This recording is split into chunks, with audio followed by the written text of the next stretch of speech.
Rogue Lineage, said by many to be the absolute GOAT of action-adventure RPG games on Roblox. No matter what games you grew up playing on the platform, you have more than likely heard of, or at least seen the game on the front page. Although Rogue's prime is long since past, I still look back on how much of an impact the game actually made. It served as a blueprint for many games that have been released over the years, and without it I don't think the platform would be the same. I can go on and on about how Rogue influenced other games, but instead I want to focus on something that isn't largely talked about when reminiscing about Rogue. Most people bring up the game's engaging PvP, its toxic community, and other things of that nature, but I want to talk about its charm and how unique it is not only on Roblox, but in comparison to all games within its genre. Rogue Lineage seemingly began development on March 29th in 2019. At first it was meant to be a game solely by Ragusa and his friends, but eventually it was released to the public and became what it is today. It features a simple combat system with simple moves and a simple map to explore. Nothing insanely over the top like what we see today in most modern games. So what made the game so good? Why do players constantly talk about how much they reminisce about Prime Rogue, even though as a whole it was a super simple game?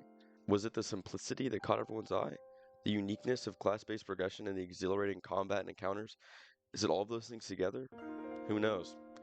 Many people have presented their ideas for why they believe Rogue was unique and such a different experience from what we had back then and even now on Roblox. With that being said, however, I'm going to attempt to give my hypothesis on why Rogue was so special. Flute, what do you mean by charm? Let me explain. To me, the charm of Rogue Lineage comes from many things. Now, Rogue's combat was insanely special. It was pretty simple on the surface, but when you actually learned how to play the game, it became incredibly deep. It looked basic, a few swings, simple M1 strings, and a couple spells. But once you got into it, you realized how brutal the skill curve really was. Combat was pretty easy to understand. I mean, there weren't any overcomplicated systems or huge skill trees you had to spend time grinding to unlock besides the class system. Honestly, anyone could pick it up, but very few could actually master the PvP and combat of the game. The beauty was in how much control the player had, not the game itself. In combat and PvP encounters, you had to stay fully engaged in everything.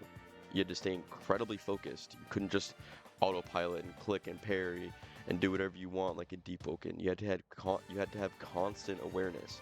You had your health, cooldowns, specific positioning you had to take during the fights, terrain around the map, your mana charge, everything. You always had to be 2 steps ahead, both in your offense and your defense. The skill curve in the game actually mattered. You couldn't rely on auto combats or flashy abilities. The skill curve actually mattered. You couldn't rely on flashy abilities or auto combos that did all the work for you. Timing, spacing, and decision making were everything. Fights, when you won, felt earned. The wins actually meant something. You could literally feel yourself improving over time as you kept on playing the game. The mana system added a strategic depth to the game. The pulse charging mana system forced you to time your spells perfectly. It made magic feel deliberate and not spammy. It added layers of depth to every engagement, especially in ganks or team fights. Map knowledge also mattered in your combat. The terrain itself could be considered a weapon. Knowing cliffs and choke points and escape routes gave players a real advantage. It made the map and combat feel connected, not 2 entirely separate systems. Your own knowledge of classes and counters to specific classes also mattered a lot. You had to know your enemy's entire moveset and be a master of your own. Every matchup had, in a way, mind games. You had to predict people's moves, you had to bait out their abilities and manage your own cooldowns. It felt a lot less like button mashing and more like you were actually dueling the people you were fighting. Now, in closing, Rogue's combat wasn't just about pressing buttons, it was about outsmarting and outplaying. Every fight felt like a chess match with actual consequences, and I think that's what made it so addicting. Now, one of the most underrated part of Rogue's Lineage charm was its map design. It wasn't trying to be a massive open world, it wasn't intentional or structured and purposeful. Now, it wasn't trying to be some massive open world, it was actually super linear and progression based. It had a rectangular layout which allowed for it to have that linear progression. The map was built in a long rectangular shape that guided players in a constant forward progression. It promoted a sense of adventure and progression rather than random wandering. It's not like Deep Woken where you can kind of go out on your own and wander in different directions and kind of get lost. In Rogue Lineage's map, you always had a place you were headed to. You were never lost, and you had a destination and path to get there. Now, the map wasn't open world, but it honestly felt open. Even though it was super linear, there were still side paths and hidden areas and alternate routes that gave the illusion of an open world. At the end of the day, you chose where to go, even if subconsciously the game was funneling you to specific places. On top of this, every area that you go to had a meaning. Each location felt like it was there for a reason and not just filler. The main cities and all the other points of interest around the map felt like they had a story attached to them. It made traveling around the map memorable and purposeful. Every stop that you made mattered. The build style of Rogue Lineage was pretty simple, but honestly, that's what made it so iconic.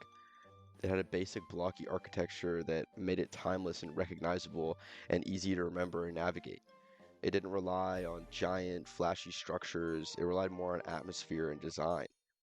That simplicity honestly helped build Rogue's identity. In contrast, games like Rogueblocks or similar open world games have a big open map but no sense of direction. You'd wander aimlessly for long stretches without anything going on. The areas felt empty, repetitive, and disconnected. Bigger doesn't always mean better, and Rogue's focus and density in its map design gave it honestly more soul and charm. Rogue's map design wasn't about realism or scale, it was about intentional design. Every path, every secret area, even every spawn point served a purpose, and that's what made it feel alive.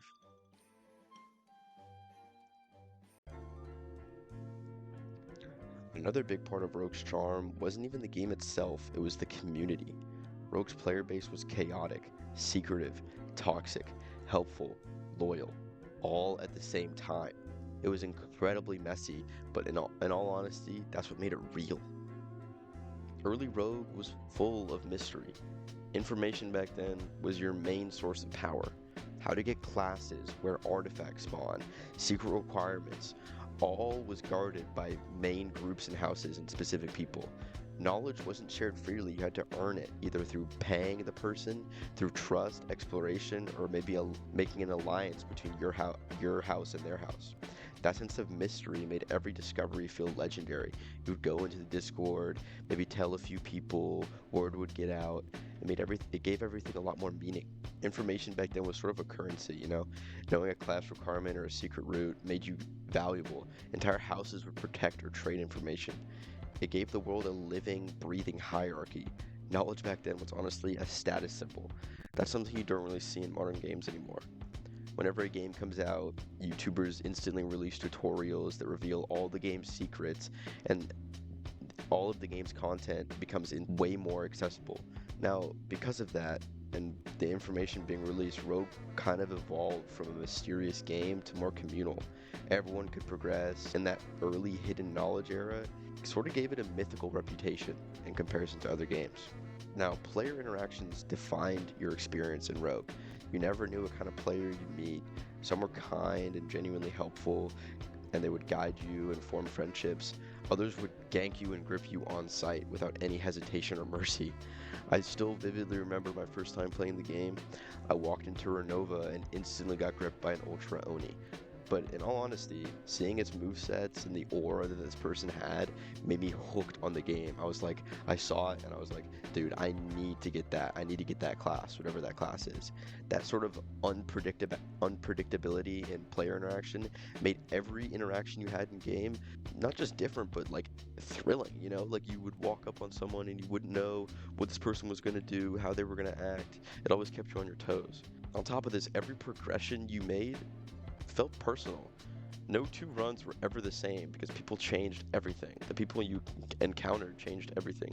You could make lifelong friends or actual bitter enemies, sometimes in the same hour. I still vividly remember some of the people that I still talk to this day were friends I made on Rogue that I sort of just happened to come across in the Discord or in game. Rogue's community, in a way, was the game. The secrecy, the alliances, the betrayals, it all created stories that you couldn't script.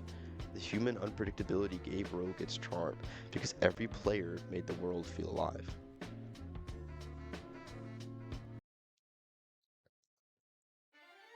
Rogue's permadeath system is also what truly set it apart. It gave the game and every single progression a sort of weight that other games didn't have at the time. Every fight, every risk, every mistake truly mattered, and that's something most games don't have anymore. Permadeath gave everything meaning. When you died, that was it. Your character was gone. After those 3 lives were spent, unless you had cameo, you were done. There wasn't a quick respawn, there wasn't any second chances. It made every moment feel intense, and every decision you made you would have to live with for the rest of that progression. You played smarter in every single interaction because you had to. Getting your lives back wasn't easy either. PDs were really the only real way to get your lives back unless you had cameo and you just waited an hour, but that's a specific circumstance. That scarcity of PDs being the only way to get lives back is what made you value your lives and your survival. Seeing that you only had 1 life left on the bottom of your screen would make you start playing incredibly cautious, and your heart would race every fight. I remember I had a 1 life Sigil Solens back in the day. It was a Fisherin, and I was running over to make a PD trade, and I got ganked. And I swear to God, I was dripping in sweat. Man, my heart rate was elevated. You don't get that sort of thing in any other game. This kind of gave you an attachment to your character because dying actually mattered. You became, in a way, emotionally attached to your character. You remembered every close call, every gank, every artifact that you got, and losing that character felt like not only losing progress, but also in a way an identity. Some people built their identity around these characters. If anyone remembers Roy Haru, that Roy Haru's identity was around his character. The permadeath system gave Rogue its own unique edge. It made everything about the world feel dangerous. Your life felt valuable, and every fight was unforgettable. The constant tension, that risk of losing everything, is exactly what gave Rogue its charm. Clue, you're glazing Rogue Lineage a lot. Of course I'm gonna glaze Rogue Lineage, man. It's one of my favorite games. Honestly, it's one of my most played games of all time if Fortnite didn't exist. Now, to reiterate everything I've said, the combat and the mechanics, the map design, the community, and the permadeath aspect is what gave Rogue Lineage its unique charm. The charm that you're not going to be able to find anywhere else on Roblox. And in all honesty, I wouldn't be surprised if we're ever going to find anything like that again. Games have tried to recreate that charm, but everything about Rogue was perfect. And I will continue to glaze this game till the day I die.